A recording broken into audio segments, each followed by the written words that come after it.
2025 പലതും വിചാരിച്ചു, പക്ഷെ പലതും നടന്നില്ല. ഒട്ടും വിചാരിക്കാത്തൊരു സംഭവം നടന്നു. ആ നിവിൻ പോളി, ആ പഴയ നിവിൻ പോളി, അയാളെ ഞാൻ വീണ്ടും കണ്ട്. ആ തട്ടത്തിൽ മറയത്തെ നിവിൻ പോളി, ആക്ഷൻ ഹീറോ ബിജുലെ നിവിൻ പോളി, പ്രേമത്തിലെ നിവിൻ പോളി, ആ ഒരു ഫീൽ ഗുഡ് നിവിൻ പോളി, നമ്മളെ റിലേറ്റബിൾ ആയിട്ടുള്ള നിവിൻ പോളി, അദ്ദേഹത്തെ ഞാൻ വീണ്ടും സ്ക്രീനിൽ കണ്ടു. ആ എക്സ്പീരിയൻസ് ഞാൻ നിങ്ങളായിട്ട് പങ്കുവെക്കാൻ പോവാണ്. ആരംഭിക്കല നമ്മളാ.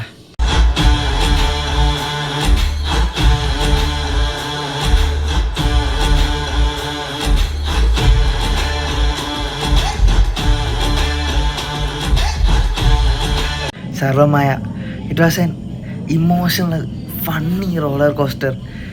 നിവിൻ പോളി അജു വർഗീസ് കോംബോ, ലാലേട്ടൻ ശ്രീനിവാസൻ കോംബോന് ശേഷം എനിക്ക് ഏറ്റവും ഇഷ്ടപ്പെട്ട, എൻ്റെ ജനറേഷനിലെ ഏറ്റവും പോപ്പുലറും ഫണ്ണി ആയിട്ടുള്ളൊരു കോംബോ. കുറേ കാലത്തിന് ശേഷം അവരെ ആ ഒരു സ്ക്രീനിൽ ആ ഒരു എനർജിയോടെ തന്നെ കണ്ടപ്പോൾ ഹൃദയം നിറഞ്ഞ് എന്ന് പറയേണ്ടി വരും. അങ്ങനെ എന്താ പറയുക, ഇവർ രണ്ടുപേരും ആ ഒരു ഹ്യൂമർ സീൻസും എല്ലാം വളരെ മികച്ച രീതിയിലായിരുന്നു വെച്ചിട്ടുണ്ടെങ്കിൽ അവർ നമ്മളുള്ള ആ ഒരു ബോണ്ട് വളരെ അടിപൊളിയായിരുന്നു കാണാൻ.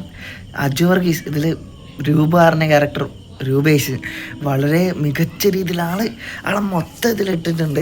നമ്മൾ പണ്ട് എന്താ പറയുക, തട്ടത്തി മറയത്തിലൊക്കെ കാർ ഓടിച്ചു പോകുന്ന സീനൊക്കെ ഉണ്ടല്ലോ, അതിൽ കണ്ട അജു വർഗീസ്, നമ്മളെ ലവ് ആക്ഷൻ ഡ്രാമ വടക്കൻ സെൽഫി, അതിലൊക്കെ കണ്ട ആ ഒരു അജു വർഗീസിനാണ് നമ്മൾ ഇതിൽ കാണുന്നത്. പിന്നെ നിവിൻ പോളി, ഈ മുഖം ഒന്ന് നിങ്ങൾ നോക്ക്, കണ്ടാൽ മനസ്സിലാവില്ലേ എൻ്റെ ആ ഒരു, എനിക്ക് ഈ സിനിമ ഇഷ്ടമായി എന്നുള്ളത് നിങ്ങൾക്ക് എൻ്റെ മുഖത്ത് തന്നെ മനസ്സിലാവും. നിവിൻ പോളി, ഞാൻ പറഞ്ഞല്ലോ ഈ ആക്ഷൻ ഹീറോ ബിജു അല്ലെങ്കിൽ ആ സിനിമകളിലൊക്കെ ഉള്ള അജു വർഗീസിനെ കണ്ടെന്ന്, അതേപോലെ തന്നെ ആ സിനിമകളൊക്കെ നമ്മൾ കണ്ട നിവിനെയാണ് ഇതിന് നമ്മൾ കാണുന്നത്. പ്രഭേന്ത് പറഞ്ഞ ക്യാരക്ടർ സത്യം പറഞ്ഞ ഒരു ക്യാരക്ടറല്ല, റിലേറ്റബിൾ ആയിരുന്നു. എന്നെ സംബന്ധിച്ചിടത്തോളം റിലേറ്റബിൾ ആയിട്ടുള്ളൊരു ക്യാരക്ടറും കൂടിയായിരുന്നു അത്. പുള്ളിക്ക് കേൾക്കുന്ന ഒരു ചോദ്യമുണ്ട്, തമ്പൂരി ആയതുകൊണ്ട് നോണ് അടുത്തിരുന്ന് കഴിക്കുന്ന പ്രശ്നം ഉണ്ടോയെന്ന്. ഞാനൊരു കൊല്ലം ഒരു 100 വട്ടമെങ്കിലും പെർ ഇയർ ഞാൻ കേൾക്കുന്നൊരു ചോദ്യമായിരിക്കും. ഞാൻ ആരെയൊക്കെ കാണുന്നു അവരൊക്കെ എന്നോട് ചോദിക്കുന്ന ചോദ്യങ്ങളാണ്. അത്രയും റിലേറ്റബിൾ ആയിരുന്നു ആ പ്രഭേന്ത് പറഞ്ഞ ക്യാരക്ടർ. അതുപോലെ ആൾ നിവിൻ പോളി പ്രസൻറ്റ് ചെയ്ത രീതി വളരെ പഴയ നിവിൻ പോളി ഞാൻ കണ്ടെന്നുള്ള ഫീലായിരുന്നു. He's back. പിന്നെ ഡെലുവലു, റിയ ഷിബു, ഫസ്റ്റ് സിനിമ എന്ന് പറയാത്ത രീതിയിൽ, സത്യം പറഞ്ഞാൽ ഇതൊരു ഫസ്റ്റ് സിനിമയല്ല, ഷീസ് എ പ്രൊഡ്യൂസർ. അതേപോലെ ഒരു റീലൊക്കെ നല്ല ട്രാൻസിഷൻ റീലൊക്കെ ചെയ്യുന്നൊരു ആളും കൂടിയാണ്. നല്ല രീതിക്കാണ് ആ ഒരു ക്യാരക്ടറിനെ, ക്യൂട്ട് പ്രേതം എന്ന് വിളിക്കുന്ന പുള്ളിക്കാർക്ക് ഇഷ്ടമല്ല, ക്യൂട്ട് ഡെലുവലു, നല്ല രീതിക്കാണ് ആളെ ക്യാരക്ടറിനെ പ്രസൻറ്റ് ചെയ്തിട്ടുള്ളത്. നമ്മളെ മനസ്സിൽ നിൽക്കുന്ന ഒരു ക്യാരക്ടർ തന്നെയാണ്. ഇതിലെല്ലാ ക്യാരക്ടേഴ്സും നമ്മളെ മനസ്സിൽ നിൽക്കുന്നതാണ്. പിന്നെ പ്രീതി മുകുന്ദൻ്റെ സാധ്യ പറഞ്ഞ ക്യാരക്ടർ ചെറിയ സ്ക്രീൻ സ്പേസ് ആണെങ്കിലും നല്ല രീതിക്ക് തന്നെ ആ ക്യാരക്ടറിനെ സ്ക്രീനിൽ എത്തിച്ചിട്ടുണ്ട്. നല്ലൊരു ക്യാരക്ടറായിരുന്നു. ഇതിനെ ഈ സിനിമയിലെ ക്യാമിയോ, അൽഫോൺസ് പുത്രൻ്റെ ക്യാമിയോ ആവട്ടെ, പ്രിയ വാര്യറിൻ്റെ ക്യാരക്ടർ ആയിക്കോട്ടെ, എല്ലാം നല്ല ക്യാമിയോകളായിരുന്നു. മീൻസ് കഥയ്ക്ക് ആവശ്യമുള്ള ക്യാമിയോകളായിരുന്നു. മീൻസ് ഇപ്പം നിവിൻ പോളിൻ്റെ ഞാൻ പറയുന്നില്ല, സിനിമ നിങ്ങൾ കാണാം, ആവശ്യമുള്ള ക്യാമിയോകൾ ആയിരുന്നു.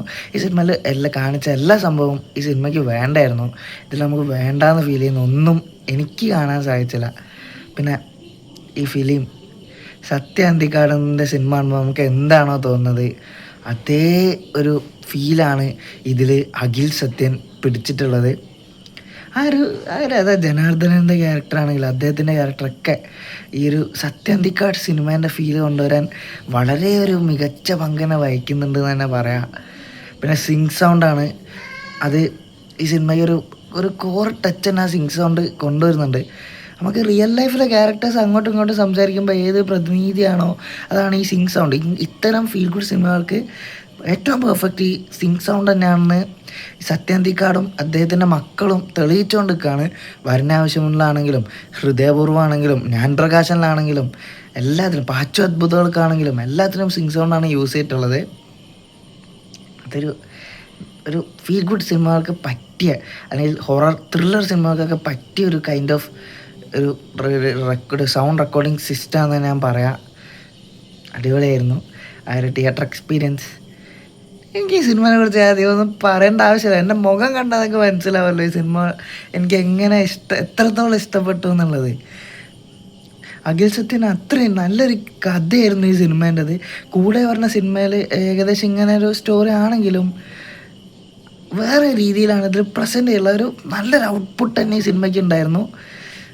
എന്തായാലും നിങ്ങൾ മൂഡ് ഓഫോ അല്ലെങ്കിൽ എന്തെങ്കിലും പ്രശ്നത്തിലൂടെ കടന്നു പോവുകയാണെങ്കിൽ മീൻസ് നിങ്ങൾ പറ്റും ഈ സിനിമ ഒന്ന് തിയേറ്ററിൽ കയറി കണ്ടു നോക്കുക. നിങ്ങളെ തലയിൽ കുറച്ചെങ്കിലും ഒരു ഭാരം കുറയ്ക്കാൻ സാധിക്കും. ആ ഒരു ഫ്രഷ്നെസ്, ആ ഒരു ഗുഡ് ഫീലായിരിക്കും നിങ്ങൾക്ക് ഈ സിനിമയിലൂടെ കാണാൻ പറ്റുക. ഒരു ഗുഡ് ഒരു പിന്നെ ഇതിലെ പാട്ടുകളാണെങ്കിലും എന്തോ ഒരു ഫീലുള്ള പാട്ടുകളാണ്. ഇതിൽ ഇൻ്റർവെല്ലിൽ ഒരു ഹമ്മിങ് ഒക്കെ വരുന്നുണ്ട്. ആ ഒരു ഇതൊക്കെ ഉണ്ട്. അതൊക്കെ വളരെ നല്ലൊരു സിനിമേൻ്റെ തീം എന്ന് തന്നെ പറയാം. പുതുമഴ എന്നാണ് ആ പാട്ടിൻ്റെ പേര്. ഒരു തീം എന്ന് പറയാം ഈ സിനിമേൻ്റെ. ആ സിനിമ കണ്ടാൽ നമുക്ക് മനസ്സിലാവും. ഈ സിനിമ കാണുമ്പോൾ നമ്മളെ മനസ്സിൽ ആ പഴയ നീമ്പോളിനെ കണ്ട ആ ഒരു ഫീലും അതേപോലെ റിയ ശിവൻ്റെ ഡെലുവിലും ആ ഡെലുവിലും നമ്മളെ ലൈഫിലും വരണം എന്നൊക്കെ നമുക്ക് ഫീൽ ചെയ്യും. വരാൻ പോകുന്നില്ല മക്കളെ, വരാൻ പോകുന്നില്ല. അപ്പോൾ എന്തായാലും വരാൻ പോകുന്നില്ല, ഡെലുവിലൊന്നും വരാൻ പോകുന്നില്ല. അപ്പോൾ എല്ലാവരും സിനിമ കാണാം, കണ്ടിട്ട് നിങ്ങളെ അഭിപ്രായം പറയാം. ഞാൻ പറയുകയാണെങ്കിൽ നിങ്ങൾ ഒന്ന് ടിക്കറ്റ് എടുത്ത് കണ്ടു വെക്കുക. എന്തായാലും ഇഷ്ടപ്പെടും തന്നെ ഞാൻ പറയൂ. Okay, bye bye, Tata, good night.